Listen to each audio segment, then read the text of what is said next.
네, 6.3 지방선거 결전의 날입니다. 전국 14곳 미니 총선급으로 치러지는 국회의원 재보궐선거의 향방도 오늘 결정되는데요. 네, 많은 관심이 쏠리는 지역입니다. 수도권 최대 격전지 중 하나죠.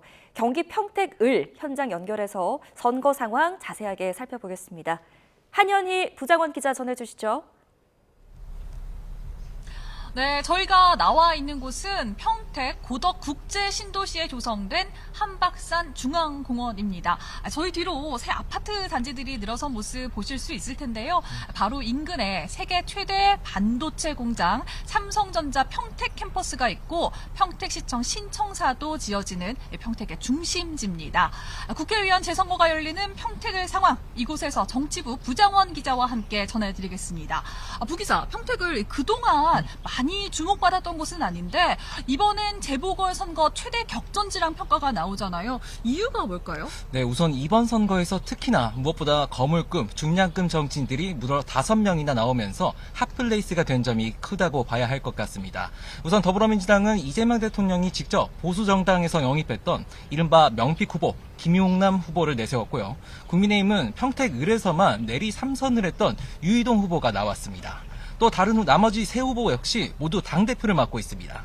조국혁신당 조국 후보, 그리고 진보당 김재현 후보, 자유와혁신 황교안 후보까지 이름값만 보면은 재보궐선거, 그중에서도 수위를 다투는 쟁쟁한 구도입니다.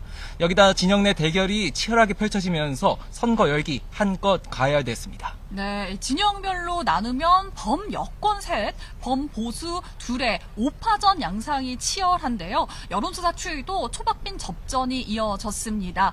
저희가 여론조사 공표 금지, 블랙아웃 기간 직전까지의 결과들을 정리해 봤는데요. 민주당 김용남, 국민의힘 유이동, 조국혁신당 조국 후보가 모두 20%대 득표율로 오차 범위 안 엎치락 뒤치락 양상이고 황교안, 김재현 후보도 무시하기 어려운 지지율을 보이고 있어요. 그렇습니다. 여러 후보가 고루 지지를 받고 있는 그런 상황이라고 봐야 할 것 같습니다. 달리 말하면은 한 명 뚜렷한 강자가 없어 끝까지 승자 예측이 어려운 상황이기도 합니다. 이렇다 보니까 진영 가릴 것 없이 선거운동 기간 내내 단일화논이 끊이지가 않았습니다. 하지만 양쪽 다 끝내 무산됐습니다. 김용남 조국 후보는 초반부터 진영 내 적통 경쟁을 시작했고 신경전이 가열되면서 당대당 다툼으로까지 비화한 상황입니다. 보수 야권도 유이동 황교안 후보가 단일화 물꼬는 턴가했었는데 결국 신경전 끝에 무산됐습니다. 결국 5 후보 모두 각자 도생 모드입니다. 네, 최종 승자가 누구일지 정말 투표함을 열어봐야 알 수 있을 것 같은데요. 지난 선거 때 평택을 선택은 어땠습니까? 네, 우선 평택을에서는 지난 2012년부터 무려 12년 동안 보수 정당이 승리를 해왔습니다. 네, 그러다가 고덕 신도시 개발과 세계 최대 규모 반도체 공장 등이 들어서면서 보수 아성에 금이 가기 시작했습니다.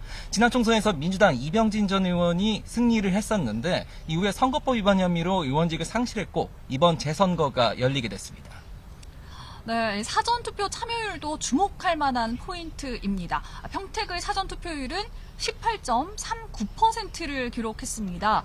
대구, 달성, 충남, 아산, 을에 이어서 세 번째로 낮았고 재보궐선거가 치러지는 14곳 평균도 한참 밑도는 결과인데요. 어떻게 해석해야 될까요? 네, 우선 큰 틀에서는 독보적인 1강 후보가 없는 그런 구도에서 유권자 상당수가 막판까지 누구에게 투표를 해야 될지, 표를 줘야 할지 고심 중인 그런 상황으로 봐야 할 것 같습니다. 근데 부동층이 많다는 얘기인데 그 배경에는 평택을에 복잡 다양한 인구 지형이 자리하고 있습니다. 평택을을 뜯어보면요, 크게 평택각 인근의 도농복합지와 주안 미군기지 인근 팽성읍, 그리고 지금 저희가 나와 있는 고덕 신도시로 나뉩니다. 네, 삼성전자 반도체 캠퍼스가 생기면서 젊은 층 유입이 크게 늘었습니다. 유권자 절반 가까이가 20대에서 40대 사이 젊은 층입니다. 하나의 지역구지만 유권자는 하나로 묶이지 않는 그런 상황이어서 예측이 더 어렵다 볼 수 있겠습니다. 또 경쟁이 가열되면서 중앙정치에 민감하지 않은 유권자들이 정치적 반감을 가진 것 아니냐, 이런 해석도 나오고 있습니다. 네, 말씀하신 것처럼 이제 부동층이 적지 않은 만큼 후보들 마지막까지 막판 표심 얻기에 총력을 기울였는데요. 선거 당일인 오늘은 어떻습니까? 네, 우선 유이동 황교안 후보는 오늘 본투표를 오전에 실시했습니다. 나머지 후보들은 사전투표 첫날 투표를 했고요. 이제 투표 선거운동 기간이 끝나면서 대면 유세가 금지된 상황이기 때문에 인터뷰나 SNS, 문자 메시지 등을 통해서 투표를 독려하면서 투표 상황 지금 지켜보고 있습니다.